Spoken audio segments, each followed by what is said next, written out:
Hello, friends, and welcome back to another episode of the Juicebox Podcast.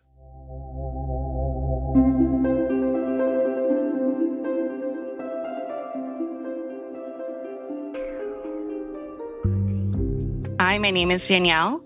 I'm the mother of a daughter with type 1 diabetes who was recently diagnosed with celiac disease.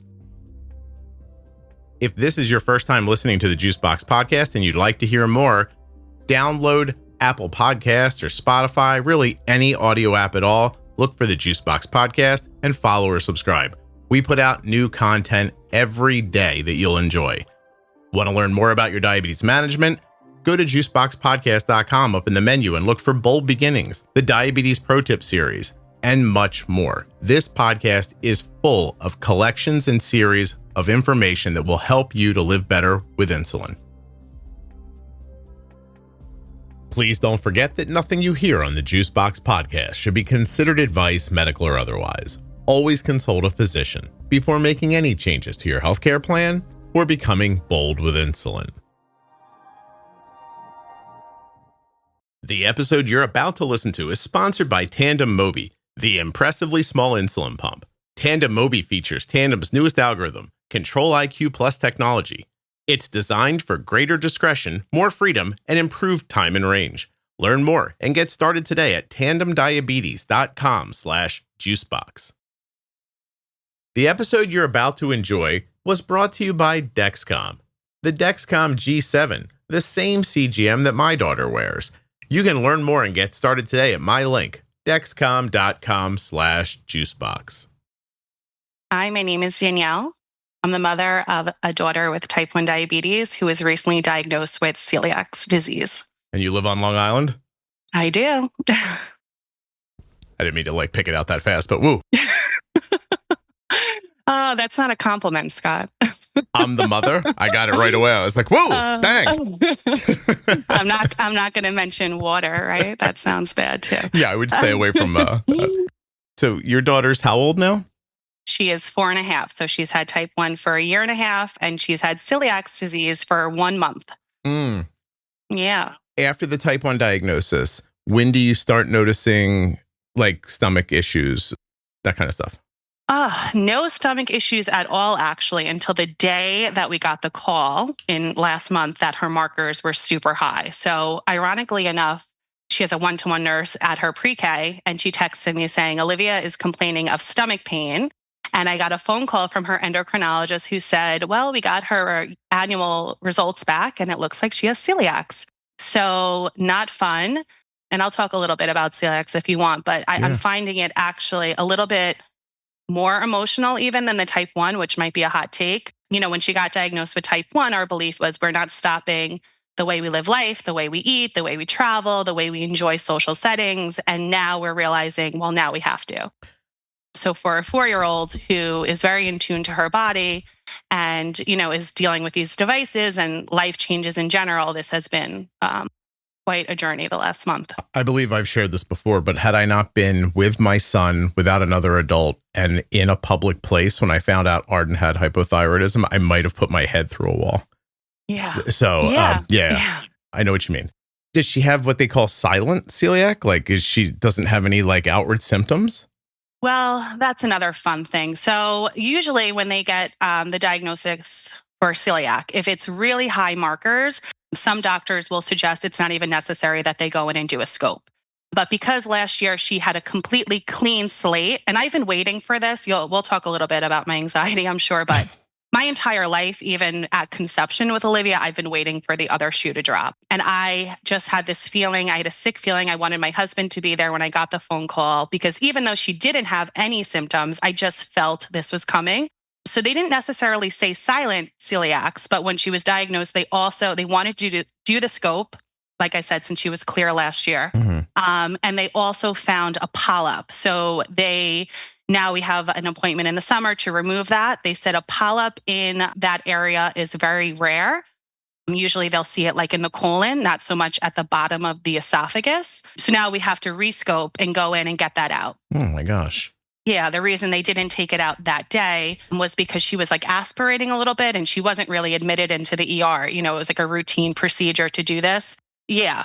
So we'll see how that goes. But the biopsy came back. It was benign. I actually posted to your group and kind of spiraled about it. And a lot of people made me feel better. Good. But it is benign and it will get removed in July. But what I do want to mention for people maybe listening who might have silent celiacs or whatnot, her mood this last month since going completely gluten-free, she is a completely different child. Really? She is happier. She is more energetic. And not that I noticed any real issues. I considered her like a typical 4-year-old girl who was sometimes moody and sometimes tired after long days of being involved with school and dance and extracurricular. But she's so much happier. She looks brighter. It's really reminding me of after the type 1, once we got insulin in her eyes got brighter. And I'm noticing that now too. My husband and I keep looking at each other she's just so happy. She's full of energy. She's social. She's not having these tantrums for no reason. But we never really had any real noticings of an issue. She had normal bowel movements. She never really said her tummy hurt other than maybe if she didn't go for one day, but then she was fine. In ways, I was shocked, but also I felt like something was coming for us. I can't believe that 10 minutes before I came up here, Arden corralled me and she's laughing at something on the internet. Then all of a sudden she's making a serious face. And then she's like, I would kill you if you did this. And I was like, what? Who are we talking to? And she says, look at this. She throws around her phone and shows me this video of this little girl. I don't know if she's 7, 8 years old as she's getting older. And she's like, this guy, this father, videotaped this kid every time she cried to show her that she looked ridiculous. And then put it together. I think the girl, as an older person, put the videos together as a montage and put them online. And I'm watching it for she's crying, and she's at a birthday park and she's crying. Then she's in a subway and she's crying. The kid's crying everywhere. And I thought I'd give that kid a blood test. I'd check thyroid, maybe celiac. I couldn't believe I thought that. And then you just said the same damn thing. And we came up here and I was like, okay, all right. Yeah. Yeah. And the one blessing of type 1, I feel, is if she didn't have this, there's no way that I would have gone to the doctors with this occasional stomach ache, right? Yeah. She wasn't throwing up. She never, she didn't, there were no real symptoms other than an occasional bellyache. So it's who knows how long, and we know it's developed within 1 year because last year, like I said, she was completely clear. But this could have gone on for years. So sure. Thanks type 1 for the screening for that. It's a good perspective to have. Let's go backwards a little bit here because you are not without your medical issues. No. So I'm going to kind of go back and start with you. So okay. I'm seeing here PCOS. Yes. Hashimoto's. I've been told recently that I don't have Hashimoto's. We'll talk a little bit about that too. Awesome. How old were you the first time you thought something's not working right? Okay. So I was diagnosed with PCOS when I was about 17 years old. It was my first time going to an OBGYN. They did an internal scan as a baseline. They saw some cyst. They did blood work. What is it? AMH? No, not AMH. I should have written this down. I don't know. One level was elevated that was also linked to higher levels of testosterone based on the blood work and the scan and the fact that I was not getting a regular period.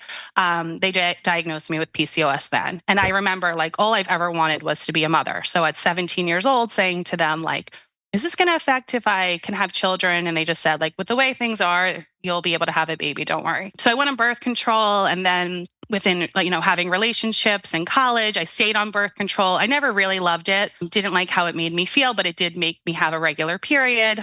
Then I was single at 23, got off birth control, didn't really get a period, gained some weight, whatever. I just had some issues, but never. I'm a hypochondriac too. So I was always going to doctors. My TSH was always checked, my T3, my T4.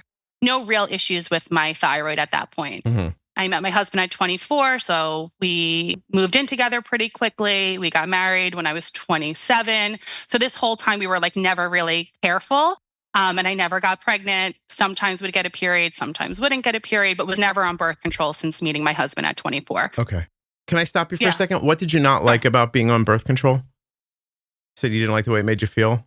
Yeah, I don't know how to actually articulate it, but I felt, I don't know. I don't really know the right word. Maybe sometimes more bloated, which might be counterintuitive. I think my hormones felt a little bit off, which I also think might be like counterintuitive to what it's supposed to do. I don't know if it was the estrogen. I'm not sure. I just didn't love it. You didn't feel right. Okay. I didn't feel right. And I also just felt like this doesn't feel like a fix to my issues, right? Like, okay, yes, I'm getting a period every month, but like, what is the real issue? What's happening internally? I just didn't love it. I've always been the type that if I could like be on less medication, I'd prefer that. Sure. So yeah, that was that. But then right after we got married at 27, like I said, we were never careful. So I knew we were going to go straight into IUI or IVF need be. And at that point, they diagnosed me. They said my TSH was slightly elevated. So I know from you like under 2, and they felt the same, especially for pregnancy. And I think I was like a 2.5. So not terrible, not ideal for pregnancy. So we tried a few rounds of IUI, didn't get pregnant, ended up needing IVF. Went through, I don't know how much you know about IVF. Let me stop you for a half a second and ask a question. Like, Sure. you've said we weren't careful, but if you jumped right to I need IVF, you were more than not careful, right? You were active. Yes. Yeah. Okay. So you were. That's fair. Yes. Okay. Yes, that's fair to say. Yeah. Actively trying, urinating on those sticks of telling me, was I ovulating? Was I not ovulating? So yes, you're right. Actively trying closer to like when we got married. Okay. And I had all that evidence then for the doctor when we went in. And I had 2 failed rounds of IUI, and the doctor actually was able to push IVF for me due to PCOS. I wasn't like growing enough follicles. They were saying we needed something more aggressive. I started IVF in March of 2018 with no breaks in between, and my daughter wasn't born until November of 2020. Dear God. So, yeah. How was that? Like, did you put on weight? Was it unpleasant? Yes. Yeah. So I initially had lost a lot of weight trying to, be in a better BMI level, feeling healthier, which I felt good at. And then hormones are crazy with IVF. It was a lot. So it was 2 rounds of retrievals, which is more painful on your body. Mm-hmm. The one perk of PCOS is you get a lot of follicles that grow and therefore usually a lot of eggs. So my first round, they retrieved 20 eggs. None of those ended up becoming my children. We went through all rounds and none of them worked. My second time with a really great doctor, who was like my 6th RE, I want to say, 5th or 6th reproductive endocrinologist, we got 40 eggs. Jeez. Yeah, which was crazy. And especially with today's egg prices, that's almost $25. You should know how much these eggs were, Scott. I think they 50,000. They were more than $9 a dozen.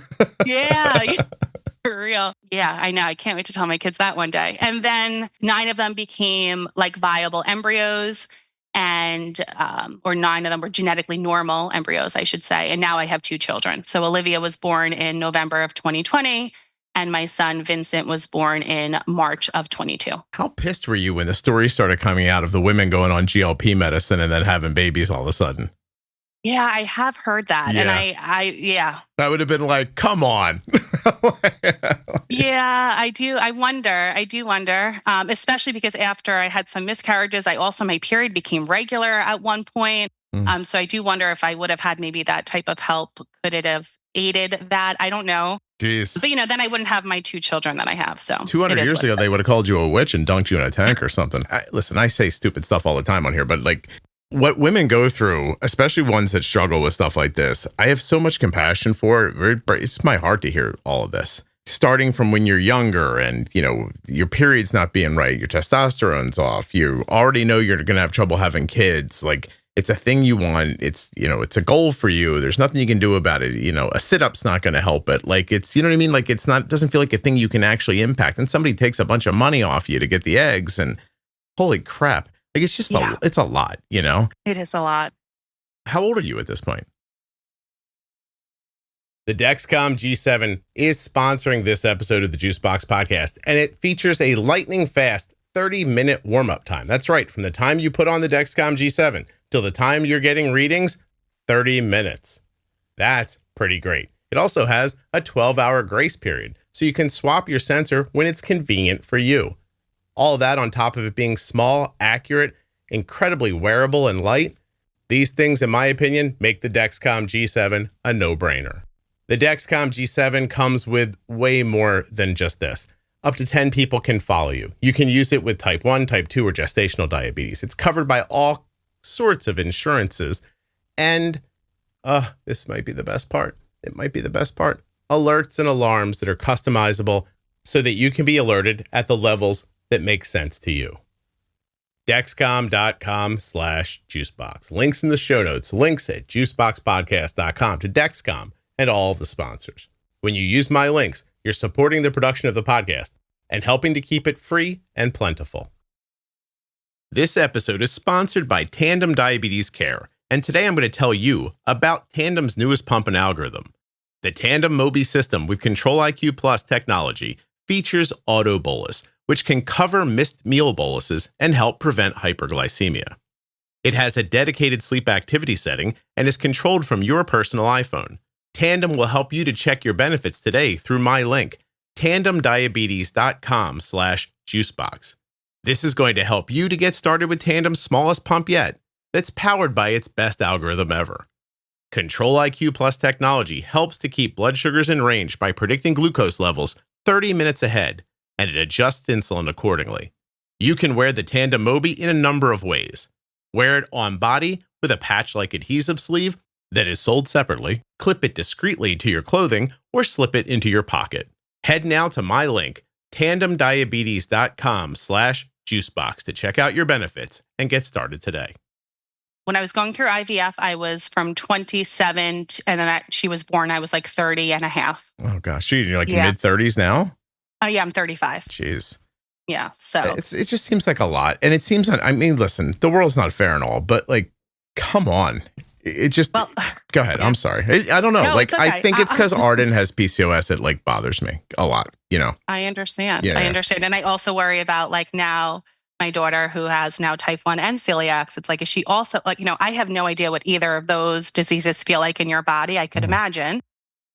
I don't want to project too much onto her, but it's like, I think of how I felt with just the PCOS and that struggle. And it's like, now if she also has that on top of it, right? Yeah. My thyroid, which has been like up and down, it's really hard. But I try not to project my insecurities and my world vision onto her. But sometimes in the quiet of my mind, when I think of everything I felt without type 1 and celiac, it's hard to imagine her in, 10, 15 years. Yeah. No, and I think one of the things it will stick in your head, it sticks in mind, is that thing that you mentioned earlier. Is like, look, I didn't think there was anything like particularly off about her behavior. And now like the kid's not eating gluten anymore and she's a different person. Exactly. And so how many other things, I think about this all the time. Like how many ways are we that we wouldn't be if our chemistry was right? Does that make sense? All the time. I think that all the time. Yeah. Like her baseline, I don't even really know without all of these. I often wonder what type of mom would I be if all these things didn't enter our life, right? But then also, what would my body feel like without these issues? What would her body feel like? So yes, that's the thought that I have all the time. Yeah. Well, I guess in the end, you look at people who don't have struggles and they don't seem to appreciate it at all. So maybe you would just be a dick who'd be running around not appreciating all the good health that you had. Who knows? Maybe. I don't know. She's also just been like scathing on by since like day one. I got pregnant on March 17th of 2020. And that afternoon, like the American Reproductive Society for Medicine shut down all transfers. So like all elective reproductive procedures. So like she was transferred, say at 10 in the morning. By 1 p.m., they made that announcement. I also was pregnant with 2 embryos. Like they stored 2 sacs, gestational sacs and yolk sacs. And then I miscarried her twin. When she was born, she had shoulder dystocia. Like there could have been a lot of issues there. I just feel as though this girl is like a miracle and has been like literally just getting by from day one. Are you telling me that because of COVID, they were shutting things down and you just got it done? Elective procedures, correct. Oh, that's right. Okay. Yes, wow. And transfers are considered elective. In under the wire. Under the wire. When I was getting scans then, I was like the only one left in the office, say early April of 2020, because everything else was like shut down, And my doctor was like, I don't know how much longer we're going to be open. Like, I might have to do a scan for you, like behind a Target, joking, obviously. But I'm like, what is happening here? It was just, and that was my first time getting further than 6 weeks in a pregnancy. And it's like that in itself, I was so nervous, like watching every day the news, Cuomo watching like everything tick up with the deaths. And here I am like growing a new life. It's just been a lot. It's been a journey from day one. Yeah. Are things I was going to ask if they feel settled now, but I think maybe not really, right? Between this diabetes and the celiac. Well, Scott, with diabetes, I had just said to my mom probably a week before she was diagnosed with celiac, like, I'm so excited again. Like, I feel happiness again. I haven't felt happy in so long. I feel at peace. I feel like we know what to do with our type 1. We're going to the conference in Disney in July. And I was just felt like so excited for everything, for life again, because I really have struggled with my mental health since she was diagnosed. And then this entered. I'm like, what is happening? Like, I don't know. I just have to keep pushing through, I guess. I'll say something that'll get me in trouble with somebody, but now you know what it's like to be married to a lady. So,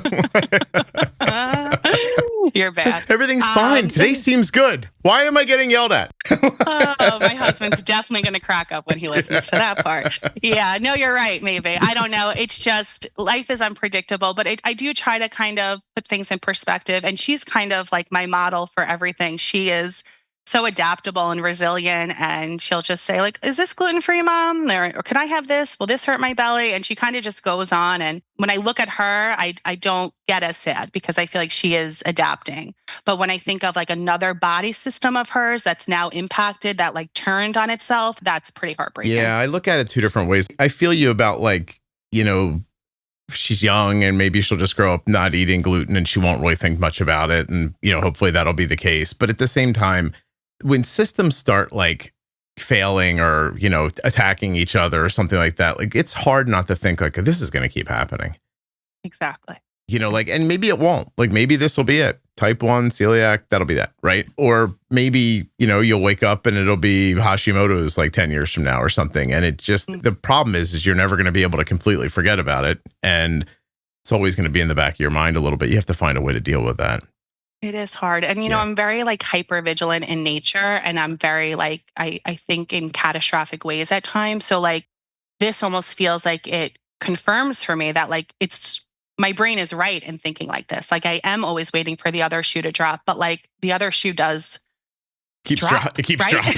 Keeps dropping. You're like, she's paranoid. And you're like, I'm not paranoid. I'm ahead of the curve. Right? I mean, I remember I don't know if we're going to go back to the diagnosis story, but like 2 weeks before she was diagnosed, I knew it was me who kind of found it. And I was sending things to my husband. And he's like, we don't have any type 1 in our family. There's no way that this is it. And like, I knew in my gut, I was like, this is not normal. This is not normal. Mm-hmm. She has this disease. And even when I called my doctor at first, it was kind of dismissed until I started really pushing. So I just feel like it's me who finds everything too. Even with IVF, I wanted to add Cytomel. I don't know if you're familiar with that T3 Arden medication. Takes Cytomel. Yeah, sure. Oh, she does. Okay. Yeah. That was really, I think, one of the things that helped me get pregnant with IVF. They basically say that Cytomel helps speed everything up. And in those early days of pregnancy, it was able to like speed up the cell division for the embryo was the thought process. But I had to find a doctor in Seattle who was willing to prescribe that to me because none of these endocrinologists in New York, Long Island, or city-based were willing to prescribe me 25 micrograms of Cytomel. Yep. I'll talk about that in a second, but I wanted to be there the first day that you told your husband I'm hyper vigilant because I think he would have said, is that what we're calling it? That was the nicest way anyone's ever said to me, I'm very type A, Scott, I might have a problem. You were like, I'm hyper vigilant. You know what my husband always says whenever I have to call for something like a 504 meeting or just like customer service? He'll just laugh and say like, I feel bad for the person on the other side of the phone because I get what I want. Well, no, listen. So T3, I count us very lucky to have Arden's endocrinologist, right? This woman has been, she's been on the show, episode 413. She discusses everything about thyroid issues. She's lovely. And met her originally because Arden was struggling with things and we were going to CHOP, but not a small children's hospital. And Arden's got thyroid issues. And then one day she starts having real problems. Like she's like shutting off. She'd come home from school, fall asleep face down on a countertop. I've told the story probably 10 times, but like we have so many photos of her asleep on hard objects. Disturbing, like the places she'd pass out. Like you'd be working in a room, she'd come up to talk to you, fall asleep on the floor. Was this before the hypothyroidism? No, she had. So here's what happened. Is that Arden's diagnosed with hypothyroidism. They give her medication and things are good. Then suddenly she starts developing these symptoms of like falling asleep, lethargy, like really like And instead of someone, it would have been nice if any of us thought of it, but instead of someone thinking, oh, Arden has gained a significant amount of weight since we put her on this thyroid medication, because Arden was she was the smallest kid in her friend group. She might have been the smallest girl in her school. And today, Arden's like 5'7", weighs 130 pounds. Wow. And I think she started growing when we gave her the thyroid medication. Interesting. That makes sense. But then she puts a lot of weight on, and not bad weight, like good weight. But like she puts on all this weight, and no one ever says, she might need more of this thyroid medication than we gave her the first time because, she weighs more now. So we skip over looking at her thyroid dose, which I still beat myself up about. I mean, I figured it out quickly enough, but after I was at like a cardiologist where they're like doing drop table tests on her and stuff like that because they think there's something wrong with her heart because of how like quickly she's just like not passing out, but just shutting off, and her blood pressure is so incredibly low. And like, she was like a wreck and like middle school maybe. And then one day it just finally hit me. Oh my God, she's gained a bunch of weight. We haven't changed her dose. But like, you shouldn't have to do that. You're not the doctor. Well, you would think. And so then I call the doctor and I say that and they go, well, let's keep up with this. She might have POTS. She might have this. Now we're like, I don't know which way we're running in now. You know what I started doing? I just started giving her an extra thyroid pill. I was like, let's see what happens when we give her more. So I started off by giving her an extra one a week. And I was like, okay. And then I ended up giving her I think I ended up starting to give her an extra 2 a week. And then she started coming back to life. So then I called the doctor and I said, hey, I gave her more and she's better now. So figure out a new dose for her. And they did that. And we stopped going to all the specialists and everything. And she's okay. But then at some point in the future, it still didn't fix everything. And she was still very tired all the time. And she could just never get rested. Like it didn't matter how long she slept, and she'd sleep for fucking ever. And she just wasn't rested ever. So I realized that CHOP wasn't going to be the ones. I reached out to a friend of mine who's a doctor, and I was like, I need you to like give me some names of like forward-thinking endocrinologists. And then I started calling all kinds of doctors and asking them all the same kinds of questions until I got this list of 3 endos that people were like, these people are integrative, they're thoughtful, like you'll get help with these people. Yeah. And I chose Addie, and then I contacted Addie, and she's not taking patients because she's good and she's full. You know what I mean? And so she's not taking new patients. And then I harangued her. Finally, I'm talking to somebody who's going to know my words. I hocked her in Chinik. You understand, Danielle? I got it. Okay, all right. And then, but nicely. And then she took Arden on and then helped Arden. And I said, you want to help me with my wife too? And she was like, cool. So then I got her to take care of Kelly. Now we're lovely. Wow. We just texted the other day. Then, so she looked at Arden and she said, well, let's try giving Arden a little Cytomel, which is a thing she thought of right away that not any other endocrinologist was going to think of. Did she stop falling asleep everywhere? Yeah. Wow. Yeah. She stopped falling asleep everywhere. Turns out she didn't have POTS. She didn't need to be hung upside down. Her heart wasn't exploding. Her thyroid just wasn't managed well. And it looked well because I don't know if people understand, like you take the T4, it gets your TSH in range, but then your body's not picking up listen, I'm not great at describing this, but your body's not picking up the thyroid hormone properly. The T3 helps it pick up the T4. So your T4 level looks right, but without the extra T3, you can't use it. Correct. Right. So, yeah. So we get all that going. Then couple years later, when my son's personality changes on a dime and we're like, oh, is he going to turn into a dick? And I was like, fucking test his thyroid. We tested it and we kind of got like an in-between test and missed it once. So it took a couple of extra months. And then the problem is, just like everything else, then he got like a worse symptom that made people stop looking at what we were looking at. So in July, we were thinking thyroid, but the testing didn't support it. And by November, he was breaking out in a full rash. Oh. Hives, actually. And like we went to like a dermatologist and like did all the things they said and took a couple of weeks. And I've told this story before, but like he was miserable. Like he had to stop. He couldn't work out. He couldn't move. If his body warmed up, he broke up in hives. Wow. He couldn't even laugh. Like if he started laughing, he'd just break out in hives. He had to run outside in the winter and just stand out in the cold till his body cooled off again. Is that an autoimmune thing or what is that? Well, if you're me and you sit up late at night and dig through enough NIH writings, you'll figure out that it does happen sometimes to people around thyroid, which got me right on the phone with Addie. And instead of having to fight with a doctor who goes, oh, that's not what this usually is, she's like, boom, throws Tirosint right at him, goes right away. Wow. Yeah. So all you need is a good doctor and a little bit of what did you call it? Hypervigilance? Yeah. Or my husband would call it something else, but yeah.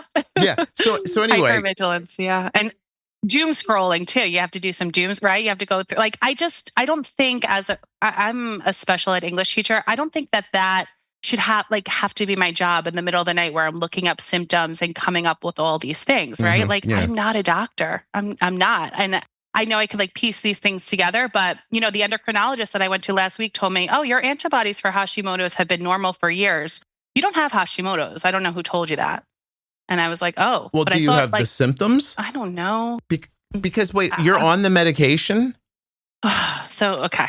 Go ahead. I'm on levothyroxine now. Right. Because my TSH, we're done having children now, but my TSH was creeping up a little bit. I don't eat poorly. I really don't. And I feel like I should be a lot thinner than I am. And I can't go on a GLP right now just for insurance things. It's way too much. But I was starting to feel a little foggy and a little just off. And I felt like my weight was creeping up a little bit. It didn't match what I was eating and just a little tired. So they added in, this doctor put me on the levothyroxine with a 2.4 TSH. Mm-hmm. It's a low dose. He'll monitor me every 6 months, but when he checked the antibodies, they were not there. And when he went back in his records from years ago, they haven't been there. So the only time I had Hashimoto antibodies was around the time of going through IVF. Okay. So he felt, but my thing is, once you have autoimmune Hashimoto's, you have it, right? It's I don't care about the antibodies. If you have hypothyroidism without Hashimoto's, you still have you still have the symptoms. Correct. Yeah. Correct. And then, So, I mean, the fogginess, the weight gain, where's your TSH now? What was it? I think 1.1. Okay. So that's awesome. The last time. Yeah. So that's fine. I'd also like to point out now, Danielle, this is a good time to point out that I barely got through high school and that you should not be talking to me about this. And no one listening should be taking my thoughts seriously at all. But you're on to something. 53 days of my senior year of high school, I just went and worked at a sheet metal shop so I could make $4.50 an hour. So, if you're listening to me, I know it's tough and you've run out of options. My God. But I would say I don't care if it's, call it whatever you want. If I've got symptoms and the medication's keeping my TSH down and I don't have symptoms because of it, then right on. Then that's what I'm doing if I'm you. Exactly. I think also the doctor might have thought that I had it because my sister does have Hashimoto. She's always had the positive antibodies, positive ANA. She does not need Synthroid. Her TSH is always at a perfect level. But we both have nodules on our thyroid. So there is some symptom, we have to get that monitored as well. Yeah. Well, if she doesn't have symptoms, I don't want her taking the med either. But exactly, and she doesn't need it. And she was super fertile. She didn't have any of those issues that I had. Super fertile. Yeah, I know, right? Complete opposite of her sister. But that's okay. But yeah, so I feel because there was that autoimmune from her, I feel like the doctors also felt like that. My dad has psoriasis too, so there's definitely some autoimmune in our family. Yeah, sure. But I don't know. I think I just have regular hypothyroidism right now. Maybe that's what we'll say. Yeah. Fair enough. Whatever. Listen, as long as you're taking care of it and you want a GLP, your insurance isn't covering it? Yeah. I work for the New York City Department of Education and they will only cover any of those. They won't do any Zepbound or anything. They'll only cover Mounjaro with A1C, I think over 6.5. They won't cover it for weight? They'll only cover it for type 2 diabetes? They won't do it for weight, correct. Only for pre-diabetes or type 2 diabetes. Well, listen, Danielle, if you have PCOS, don't you have insulin resistance?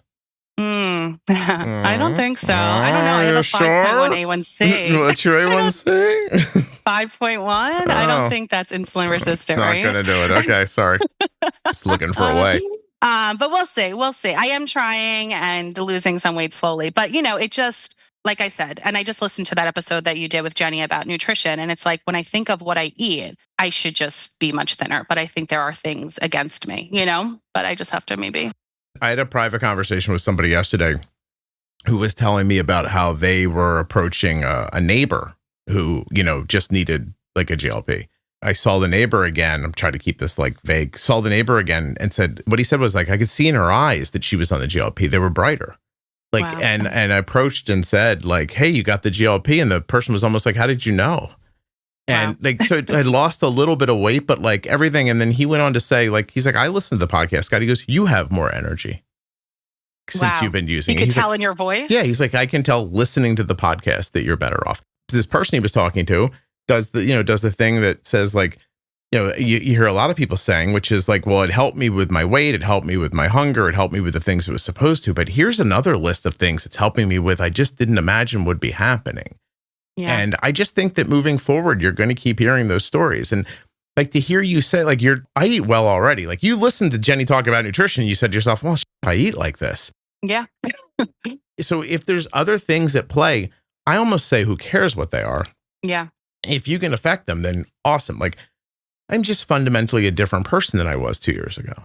I mean, at some point I'll have my wife on to talk about like her use of this, like through thyroid and, what it did to her weight over years and everything and what she's seeing with the GLP, because she'll be really thoughtful about it. But I want her to get through her whole like journey with it before she starts. I don't want to talk about it in the middle. You know what I mean? Mm-hmm, mm-hmm. It's just doing things for people. My wife is convinced it's helped her significantly with her long COVID, for example. And the amount of women online who are like, I've had PCOS, I can't get married. They're like, I have sex with impunity and I don't get married. Mm-hmm. And I don't get pregnant, right? Yeah. And then I start shooting this GLP, and even before I lose a bunch of weight, I'm pregnant. It's amazing. Yeah, we'll see. I do have like a long-term goal with it to maybe, try to save up a little bit. And by December, if I still can't lose weight, I'm gonna try. So we'll see. There's a lot of companies making biosimilars too.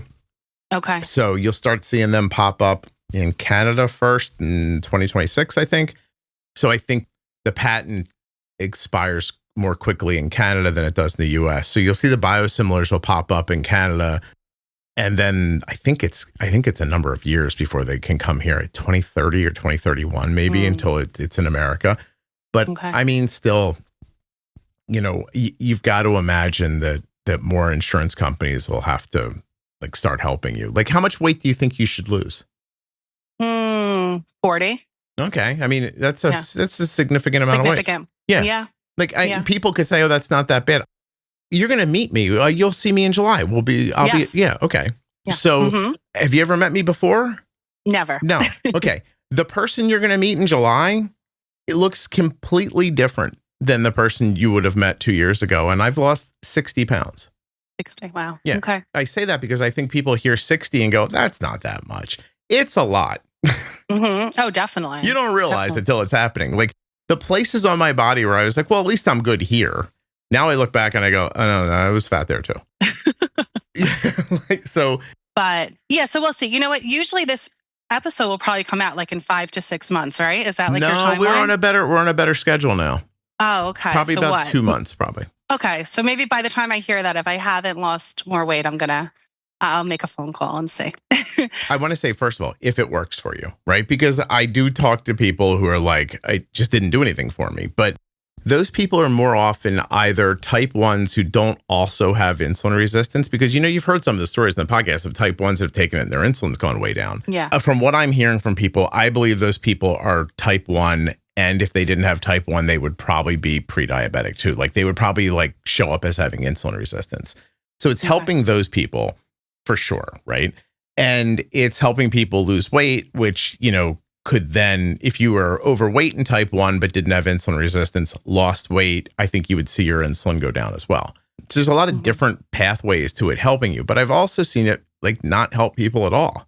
Like, or some of them don't figure out how to traverse, like, if they get a GI issue from it or something like that. And, somebody listening is going to be like, I read a story about a lady whose stomach exploded. Like, I'm sure there have been people who have had terrible outcomes with every medication on the planet.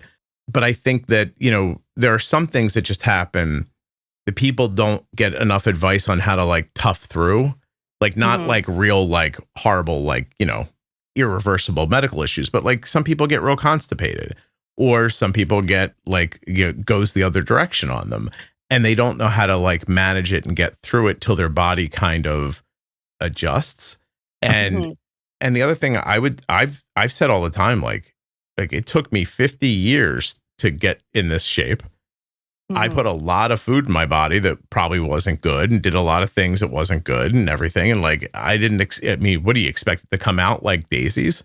You know what I mean? Like the horribleness is going to come back out again. So like, it's true. Well, a lot of things too. I've learned to like think about food differently also since her type 1 and celiacs now, especially like how? So many of the things. Well, I feel like I've been overcompensating, especially since the celiacs, because I feel the sadness. Like, for example, she goes to softball and there's always snacks after. And if she can't have something there, I feel like I want to have like a nice replacement for her, you know? Okay. So I'm almost trying to like overcompensate or be overindulgent where I'm like, this isn't even really food. Like it says bioengineered on the packet, like probably not the best thing for her.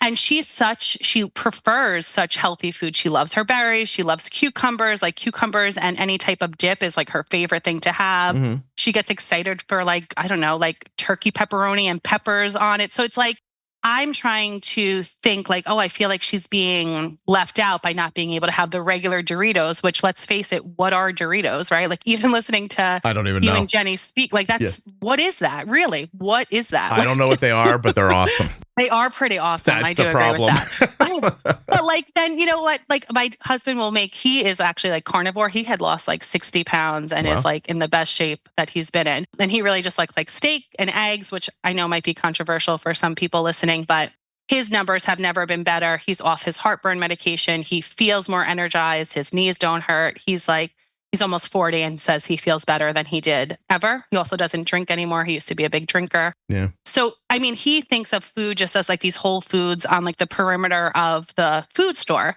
And that's what we really have in our house. But since this, like, I'm like, oh, maybe we should try this like gluten-free brownie. And my husband's like, you're making it worse. Like now we're feeding her almost like unhealthy foods because you feel bad that her peers are able to have Doritos and she can't, you know?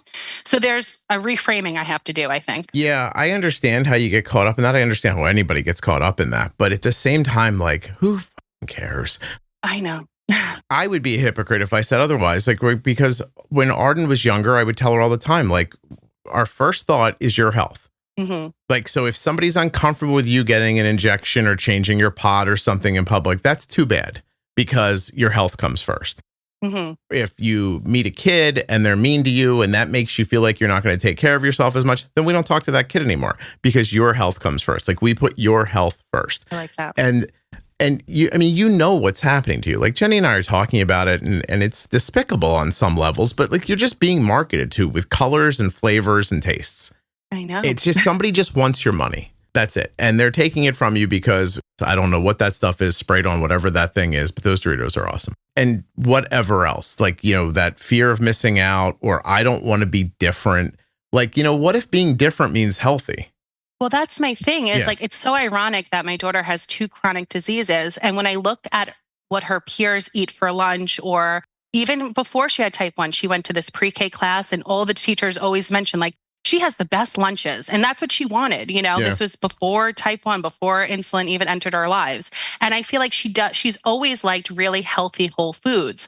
Why do I have to negate that because I feel bad? Like I think almost the outside world or these other parents might think, oh, like that poor girl, she's unhealthy. She has these 2 diseases where it's like, if food could be like our medicine, which in many ways I think it is, right? And how we nourish our body, she's really healthy. Why do you care what they think? I don't know. I'm messed up, Scott. I don't know. I'm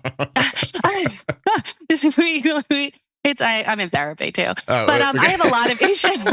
I have a lot of issues with like food and diet culture and like yo-yoing my whole life and just somebody so a calling disease you fat when you were younger or like drawing attention to your weight. Also feeling more like self-worth when I was thinner and got attention, like both from, you know, boys or girls, like just feeling valued and valuable when my body looked better. So I don't know. And I feel like maybe because I'm not 100% happy with how I look and feel right now, it just feels, and let's face it, type 1 is so misunderstood and celiac is misunderstood as well. People make it like, they don't think it's that big of a deal. No, of course it is. Yeah.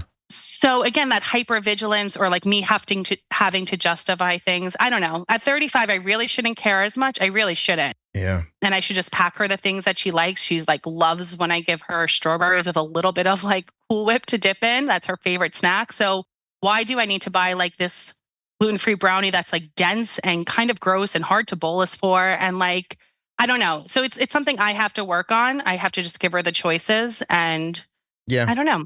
I mean, it's hard. It's the struggle that, like, I mean, you're seeing it with the celiac. You hear people talk about with diabetes too. Like, I don't want them to miss out. I don't want it to be different. I'm like, I don't even know why that matters, honestly. Like, I know. Why does it matter? But if it does, it does. Like, if you're having that kind of struggle, then you're having it. You know what I mean? Like, everybody can't, like, I don't give a shit what people think. Yeah. But like, I can't give that to you. If it was me, right? Like, I don't look at my coworkers' lunches and think like, oh, that's so nice that she's having that bagel or she's having that wrap. Like, I make what I want to eat and I feel good eating that, right?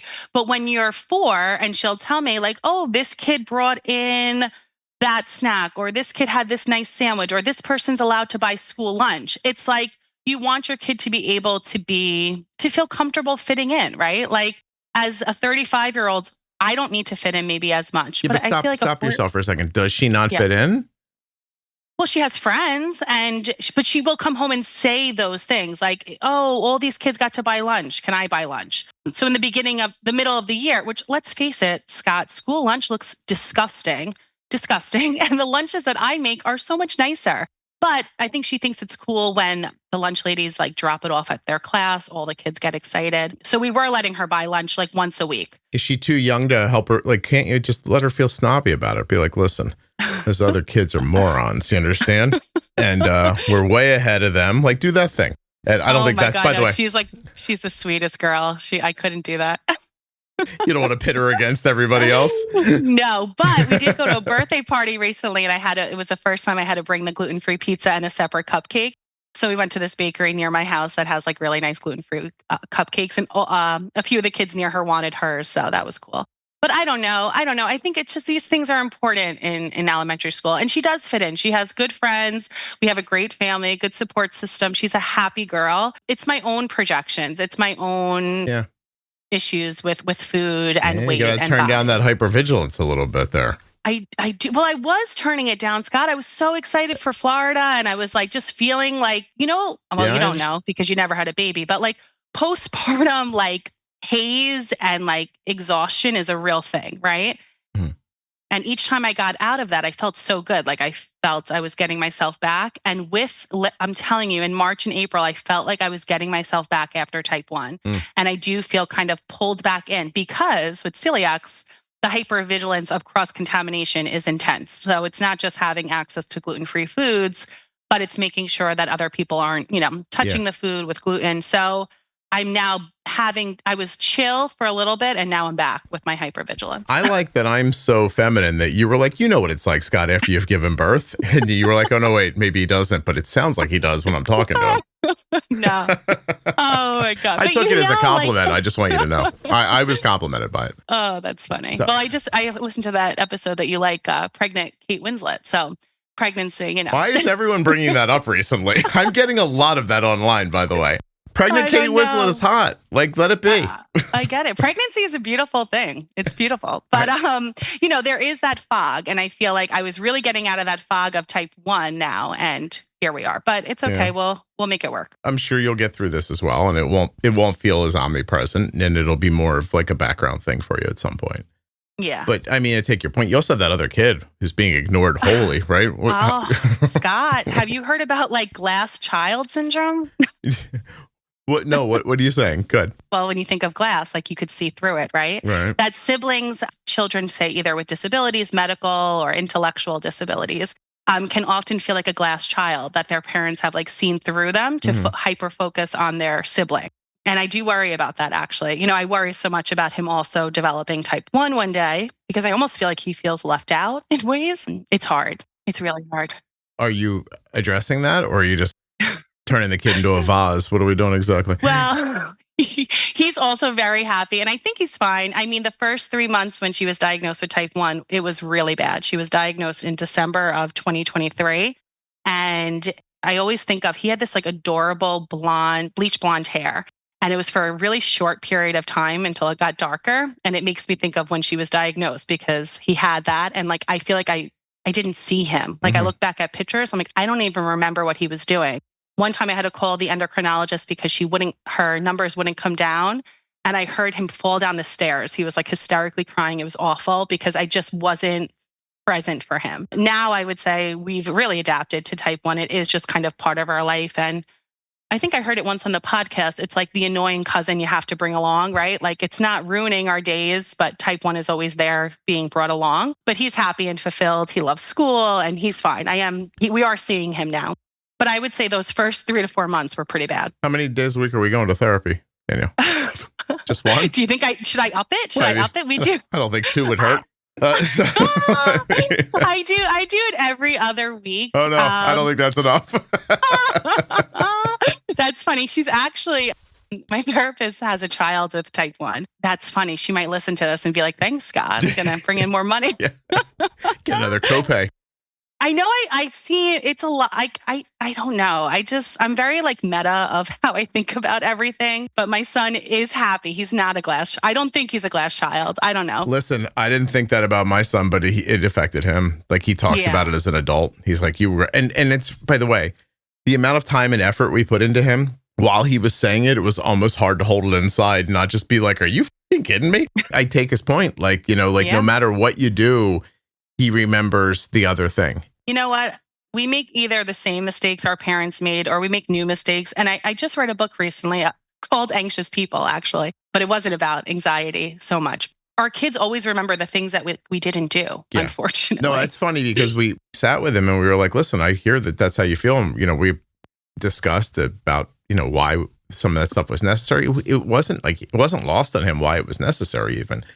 And I said, but Cole, like, you and I, like, we went around like the East Coast playing baseball. Like on weekends, we were gone sometimes like the entire weekend and evenings and nights. And I'm like, you played baseball in college. I went to every one of your games. Like there's no gap where this didn't happen. And he's like, I know, but it just feels like we were always dealing with something for Arden. And then if you talk to Arden, she's like, we were always at baseball for Cole. And I was like, oh my God.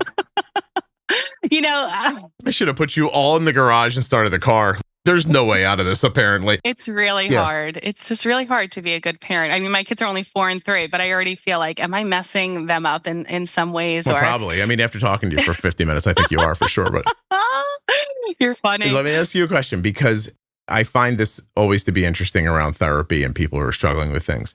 You are crystal clear about all the things you're doing that you don't want to be doing. It's not like you don't know what they are. What do you mean? Well, like, I don't want to use the gluten-free as an example. Like, why am I giving her a bunch of food she shouldn't have just so that she won't feel like you understand the whole problem intellectually? So why are you doing it? I don't know. So do you think that I should just pack like strawberries for her softball game? I think you should just listen to yourself talk and then do the things you say you should do. Okay. All right. Do you know what I mean? Like who are you arguing with exactly? I don't know. Maybe I don't need so much therapy. Maybe I just needed a podcast episode with you. You might just need the therapist to tell you to shut the fuck up. My husband could do that for me. Well, you're not going to listen to him because he's an idiot. And I mean, like, right? Like you're probably mad at him for loving you, aren't you? Oh my God. No, he's actually the best. The best. I said that to my wife one day. I was like, are you mad at me because I like you? No, I don't know. You're right. You're right. Maybe I just I am very confident in some ways with like what is the right path, but I do second guess some things. So I'm kind of a walking contradiction, actually. But I hear you. I'm fascinated by therapy and by people's, like the way people think. If you listen to any of my episodes with Erica, like I'm constantly trying to figure out why people think the way they do, why I do, etc. But like there are some people who go to therapy to get answers because they don't know what to do. Then they need a person to lay it out for them, which is fair enough. But you're going and you're telling the therapist, here's all the things I'm doing wrong. Here's why they're wrong. And here's the right way to do it. Well, is it wrong? Is it wrong what I'm doing? I don't know. It's not the healthiest option in some ways. It's not. If you feel like giving that kid strawberries and cucumbers and dip is something that she enjoys and you're only making her a brownie that's gluten-free because she will ask for it sometimes. She will ask for a snack that looks like theirs sometimes. All right, but listen, I can only go on what you said. If you're making that stuff for her because you think other people are going to be looking at her weird, or you don't want her to feel left out, but she doesn't feel left out, then it feels like you're making the problem. Yeah. Right? You're right. Yeah, no, trust me. You're right. Your husband's applauding. So he's in his car right now and he's like, tell her, Scott. Oh my God. He's going to be so mad because he's going to say, I told you this, Danielle, and you're listening to Scott. Yeah, and no. not me. Well, listen, it'll make him feel better. My wife's not listening to a word I'm saying, so don't worry about it. Got to swap. I don't know. That doesn't work that way. If we swapped, if we all got divorced and remarried each other, you wouldn't listen to me. And you'd be like, I should have stayed with that other guy. He was so smart. This Scott guy's an idiot. Oh my God. Well, that's like another issue that I have that I don't know how much time we have, but like one of the things is I'm very big on making diabetes like a part of her life, but not her entire identity. And I feel like you spoke with that, like with Arden a lot. Sure. So like we will go to there's a diabetes family camp in New Jersey that we really like, that we met up with some families that we've become close to over the year and a half. And like we're going to Florida, but we're also going to we're actually driving down the coast. So we're going to go to South Carolina and Savannah and, make it a whole big trip. So it's not only diabetes. And even like the elf on the shelf, people will say like, oh, you can get a Dexcom and an Omnipod. And I'm like, I don't want my elf on the shelf to have diabetes. I know that sounds silly, but I think the biggest thing is I just want like balance across the board, right? Like I want her to realize that diabetes is serious and it's part of her and it's something we have to manage and take care of. And we are having trips that also revolve and like around meeting people from the community. But that diabetes is not everything, right? It's not like the only part. So, and I think that even with the food of like, I just want balance, and sometimes maybe I swing too intensely to some ways. So I think I just need to like check myself. And I think that's what therapy helps me with, validating. Danielle, listen, if it was 1976 and I wasn't being recorded so that people would then later yell at me on the internet, what I would tell you is I think you have to calm the down. But I don't think we're allowed to say that anymore to people. Yeah. I don't not understand why you're revved up. I think you started revved up and then all these things have happened. And you outlined it really well. Like you're waiting for other things to go wrong because a lot of things have gone wrong. You're trying to, set up a healthy situation for your kid physically and mentally, which is a lot of work. You're worried about your other kid, that kind of thing. I'm sure you're worried about your relationship too. And your own health is, something that you're dealing with. I mean, weed, should you try that maybe? I don't know, like you really you're in the middle of this storm and, you got to find a way to be zen while it's happening. And I don't know. I don't know what the hell that is. But I don't know. The last time I smoked weed, I was in college and I had a panic attack. So probably not that. Look at you, even ruining weed. Yeah, I did. My hypervigilance ruined weed. I'm really fun at a party. I don't know. Are you just running around cleaning up empty cups while everybody else is at the Oh my God, are you? Please tell me. Yeah, Swiffering. No, yeah, kind of. Kind of. Shut up. No, I really love to read. So that's been something I like. I don't know. I was a big traveler when I was younger. So I'm trying to implement some of those things. I don't know. I came out of the womb stressed and I've just been stressed for 35 years, but I am trying to do things that are healthy. Do you have any idea how many times I watch everybody freak out online and I stop myself from going, you guys should all just go have sex and calm down a little bit. My God, nature gave you a way to relax and none of you are doing it anymore. Just go calm down. Okay. I'll tell my husband that. You don't even need him. If that's a speed bump, God. You know what I mean? So I don't know. I don't honestly understand. Why am I not a person? Why are some people not like that and some people are? And it's easy to joke and be calm down. I know it's not that easy. You would just do it, but I don't have any advice because I don't feel that way. I have the hypervigilance that you have on certain things. I'm the kind of guy who digs in and gets doctors to help. And, I would go to Seattle to get a T3 script if I needed to, you know what I mean? I'm that person, but it doesn't stick to me when it's over. Yeah. Well, it's just true anxiety that I've had, so that part's hard. But I do want to say you had somebody on a Swiss doctor once, who said that somebody with a 6 A1C, it could take up to 116 years to develop complications. And we recently, her last A1C test was a 6. And I felt like maybe I should just calm the hell down because we're doing pretty good. I would like to be maybe a little bit better, but like that's good, right? I mean, it's only a year and a half in and you just picked up all those extra gluten-free foods. Like, I think that sounds like you're doing well. Yeah. So, I mean, she has like 75% time in range. We're okay. So I would say that the way I think about that has morphed and changed over the years. I think in the beginning when I was figuring it out and she was young and she didn't have much to do with her care, pushing the buttons and making the decisions, I knew how to do it. Like I could just do it. If you put me in charge of Arden right now, I could put her A1C at a 5.3, probably no problem. Right. Mm-hmm. And it would take me I could probably get it done in 2 weeks. I could get her averages down in 2 weeks to that. And then I could keep them there. Mm-hmm. I know how to do it, but that's not how this works. They get older and they take on some responsibility and then they've got to learn and then they've got to get burned out and then they've got to ignore it. And then they've got to miss a meal or miss a bolus or forget to do a thing. Then they have to be their own person with diabetes at some point. Yeah. So then my expectation has to continue to absorb the new realities that come in and you keep changing your expectations. Right now, the way I think about it is Arden's A1C's in the mid 6s. She's in college and she takes care of it herself. Mm-hmm.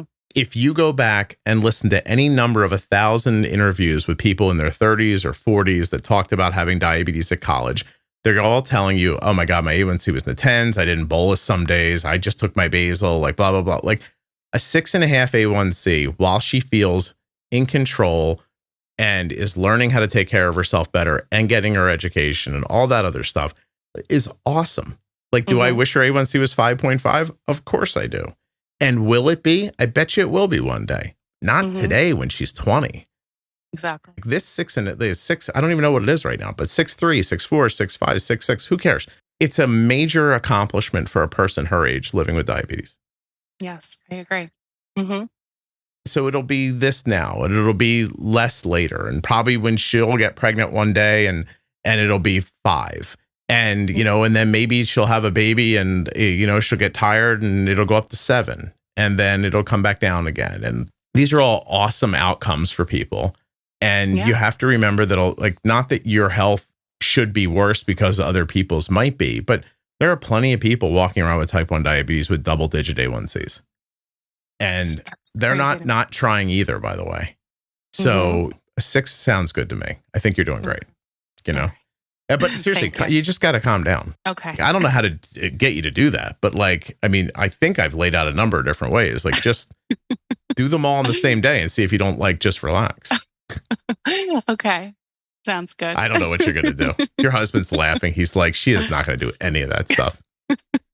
Yeah. I don't know. One day. You think you have anxiety? Yes. Yes, definitely. Okay. Yes. And do you do anything for it?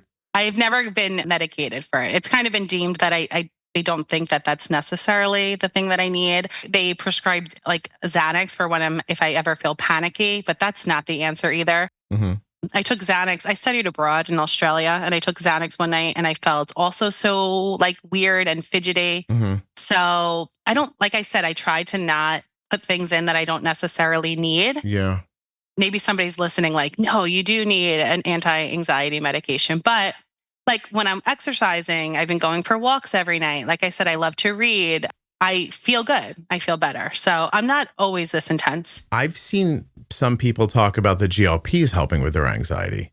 Interesting. Because it takes their inflammation down, right? It changes the you lose fat. So the hormones change. A lot of I'd be so interested to see what happens to you if you do that, especially before you go on something like Celexa or something like that. You know what I mean? Yeah, exactly. I don't know. People are going to be like, he thinks GLPs fix everything. I don't think that. I think that I've interviewed a bunch of people who have said some pretty interesting stuff. The one that sticks to me the most is a little girl who has bipolar and other stuff going on. And her mom comes on and talks about how they made all these adjustments that really helped with her bipolar issues. But there were still some resonance of it left in different areas. And then they put the kid on a GLP for weight loss. Kid starts losing weight, and a lot of the other bipolar symptoms go away too. I listened to that episode. That was intense. Right. What if it is helping with it? Like, what if it is lowering inflammation? And what if anxiety is inflammation? You know a lot of people walking around on the planet, and so do I, who don't have type 1 diabetes. And I don't hear those people talking about anxiety as much. Mm-hmm. Maybe there's some hand in hand between anxiety and autoimmune. And, definitely. You know, you have PCOS, which is, I mean, inflammation related. Is it autoimmune? Like, you know what I mean? Like if you had anxiety too, and I don't know. I genuinely have no freaking idea, but you're 40 pounds overweight. You're saying you could lose 40 pounds. If you got on this med, dropped 20 pounds, started feeling better, felt your anxiety lessening, you'd be like, oh, really? No, you're right. Yeah. Because I mean, you're exercising, you're eating well, and you're not getting the results that you want. Like even that could make me anxious. It could double on top of itself because like I'm doing the things they told me to do and it's not helping, or it's not helping quickly enough or whatever. Like even that could make you feel upset. So I hear you. I don't know. I can't believe the weed didn't work though. Tell me what happened when you smoked the weed. So there was like a summer that I smoked a lot of weed with my friends. And I was totally fine. And I was definitely relaxed then. We would like lay in the pool all day and just, I don't know, probably eat Dominoes and smoke weed. But then one time I was hanging out with my friend and this weird guy, and I felt he was sketchy. Like he just gave me bad vibes. And I thought he laced the weed. And I started panicking. And I was like walking around the Dunkin' Donuts parking lot with my friend. I think I was like 20 years old at this point. I called my mom, flipping out. I was like, I think I smoked lace weed. Can you come get me? And then I like thought I was hallucinating. I took a bath. This is like a lot to share. No, it's not. I took a bath and I told my mom, like, I think I'm seeing fire. And she's like, you're fine. You're just high. Go to sleep. And I went to sleep and I never smoked weed again. I think it's, you can buy it in a store now, you know? Yeah, actually, I did. Then my husband and I went to Colorado. Probably, I don't know, maybe I was like 26. And we like edibles or gummies and I just slept. That was fine. So maybe I need something like that. But then I don't want to sleep through the sugar pixel, even though sometimes I do. And my husband's like the real MVP. I don't know, Scott. I'm a walking contradiction. Yeah, no, you definitely are. I wish I could call this episode Runs on Duncan. That's awesome. I love the idea of you in what I'm imagining are terry cloth shorts wandering around in a Dunkin' Donuts parking lot being like, I see fire. I'm going to call my mom and tell her I smoked weed. My friend's like, don't call your mom. I'm like, no, I'm calling my mom. This guy's creepy and he laced the weed. He's going to try to hook up with us. We're going home. And that's what I did. I don't want to kiss the creepy guy because he gave me something. Oh, that's awesome. Your mom was probably at home drunk off her ass. No, she's super straight laced. She was just like, Danielle, you're an idiot. You smoke too much weed. Come on. All right. I'm going to guess your mom smoked a bunch of weed too, if that's how she answered you. Don't you think? No. Have you ever asked her? Yes, I have. Actually, all of her friends were like big drinkers and big pot smokers in the 70s. Mm-hmm. And she never drank. She was always like, my mom is like carefree in a lot of ways. Also anxious though. She would be the only person not drinking, not smoking. And then the other drunk people would drive. And I was like, Mom, why wouldn't you drive the car if you were sober? She's like, I don't know. We didn't think about it. Yeah, it's interesting how like little any of that was conceived of. Wait, so your mom has anxiety, but she's chill? Where do you get this from? Is your dad uptight? So no, they're like weird. I can't explain it. So they have like anxious energy. That's the only way I could explain it. They're like buzzing people. Oh, I hate that. They feel like they're vibrating when you're in a room with them. Yeah. Yeah, that's probably what made you anxious. Yeah, so maybe that's why me and my sister are a little messed up. But they're like the purest hearts, great people, and like not super anxious in your face where like I'll spiral if I see like a beauty mark has changed its shape. My parents like, oh, you're fine. Get over it. Like, don't worry. Or, you know, like nothing is panicky to them like that. But I do feel like they're just like high energy. I remember once I went to my husband's house for like a Sunday dinner. And I was like talking so fast, probably like I am right now. And they were all so chill. And I'm like, what is this energy? Like, what is this? Because I'm like, I think I also kind of vibrate in a room. Sorry. Maybe I won't come up to your table. Don't be sorry. It's upsetting to me when like you're in a room with somebody, you're like, oh my God, are they like going to like phase through the wall like the Flash? chill out for 5 seconds. I mean, I'm a vigilant person. Like I pay attention to things. Like I see what's going on around me. I just don't have like that like zzz, like thing. Yeah, like we're like true bumblebees, like zizzing throughout. Yeah, like just a lot. No, can you tell that from my voice? I mean, I can tell that from the conversation. I don't know. It's not your voice. It's not your voice. The things you're saying. Do you want to come to one of our family parties? Oh, sure. No. Yeah, I'll come out to I'll fight over that damn bridge for that. Yeah, right. But no, you should definitely say hello in Florida. That would be awesome. Right. I hope everybody does. All right. But no, I mean, listen, what are you going to do? You know what I mean? Like you're talking to a therapist, you have some things in line you're going to try, give it a shot and see what happens. But, try those things before you don't want to devolve into like drinking or something like that. Like, because, that could happen. Happens to people all the time. Well, my husband's sober, so I don't really drink a lot. Good. Out of solidarity. Yeah. Out of solidarity. I used to love a glass of wine. He ruined that for you too? What other things did he ruin for you? Go ahead, make a list. No, he is the best. Like when I think of having a daughter with type 1 and everything he does and how zen his energy is and even keeled, he really is the best father and best partner. What? I mean, does he have another option? What is he going to do? Match your energy? How the hell? That'd be exhausting. Don't you think? Well, no, he's just... I feel like a lot of people that I've spoken to feel that they have to carry the burden of type 1 themselves. Yeah. Do a lot of and I feel like he knows when it's a site change day. It was much better with MDI and she prefers the way that he puts on the pump. You wonder why, because I'm buzzing and he's not.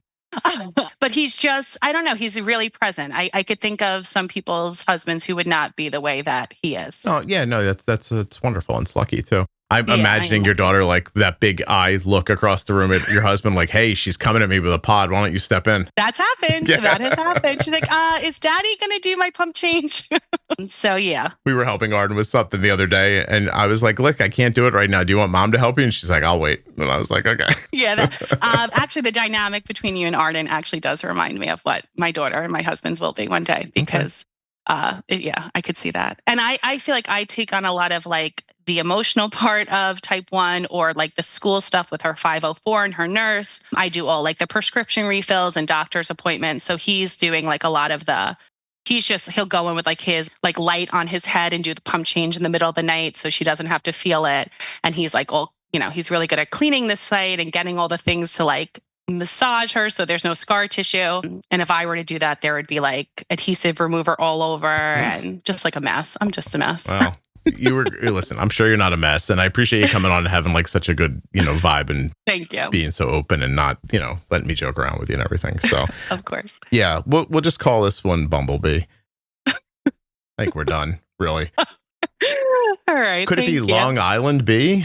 We'll figure it out. I don't really love I think Long Island doesn't have a great reputation, right? Well, I mean, you should not have said the fourth word you said with my mother. Like, yeah. Like, I mean, you were right into it. Like, I was like, oh God, I got to get on the expressway now. So wait, how do you say mother? No, it's the way you drew it out. Mother. I can hear it. I mean, everybody can hear it. All right. There's nobody that can't hear it. Listen, people west of the Mississippi just think you sound like a Jewish person from New York. I'm not Jewish. I know you. No. By the way, you could be, but I know you're not. Probably. Like you're definitely. You're Italian, right? Yes. Yeah. I mean, it's so fucking obvious. What about like a Duncan Bumblebee or something? Just no Long Island.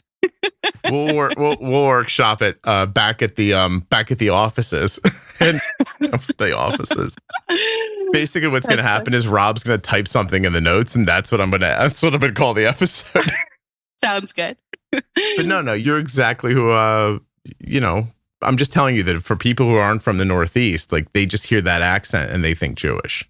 Yeah. Which is interesting because it doesn't matter. I know you're not, but like, I wouldn't matter if you were. I feel weird talking about this. Like I would give a shit if you were Jewish or not. I don't care. No, of course. It's just like I don't care about the Jewish part. It's the Long Island stamp that is like a little embarrassing. Yeah. I mean, I knew you weren't Jewish when you said you were going to drive down the coast. Oh. A self-respecting Jew is driving from New York to Florida. Yeah, I know. I don't know how that's going to go. Wish us luck. Oh my God. They're like, please, I take a flight midday. I want to be there by 1 so I can have lunch. Not doing that. My God. Yeah, we'll see. All right, everybody. Mazel tov. I'll see you guys later.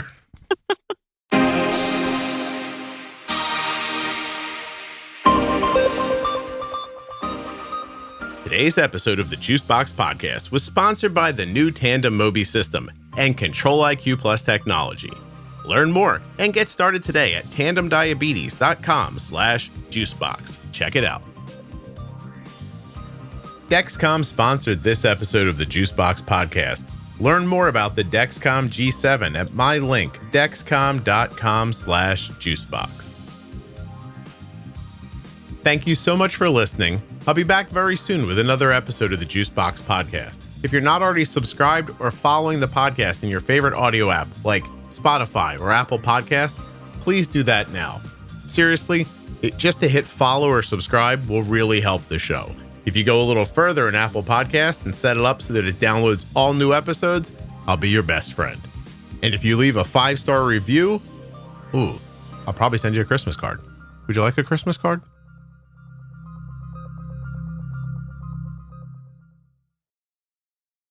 My Grand Rounds series was designed by listeners to tell doctors what they need, and it also helps you to understand what to ask for. There's a mental wellness series that addresses the emotional side of diabetes and practical ways to stay balanced. And when we talk about GLP medications, well, we'll break down what they are, how they may help you, and if they fit into your diabetes management plan. What do these 3 things have in common? They're all available at juiceboxpodcast.com up in the menu. I know it can be hard to find these things in a podcast app, so we've collected them all for you at juiceboxpodcast.com. The episode you just heard was professionally edited by Wrong Way Recording. wrongwayrecording.com.